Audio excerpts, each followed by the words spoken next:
এই জন্য মাওলানা মিজানুর রহমান আনসারী একটা কি যেন টাচ দিয়েছে, অনেকের মাথায় গিয়ে লেগেছে।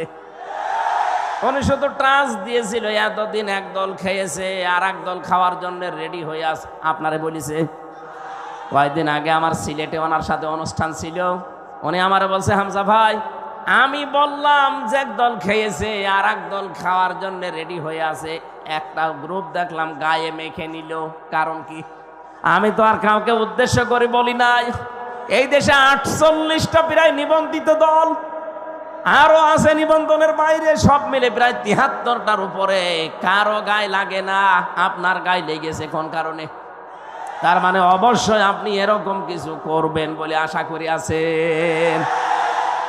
গত 2 দিন আগে একজন ঘোষণা দিয়েছে যে 15.5 বছরে কোরআনের কথা বলতে হলে তো অনুমতি নেওয়া লাগতো, আমরা যদি যেতে পারি অনুমতি দেব না। আরে ভাই, আপনি এই কথাটা আগেই বলে ফেললেন, কদিন পরে বলতে পারতেন না? জনগণ তো সব জেনে ফেললো।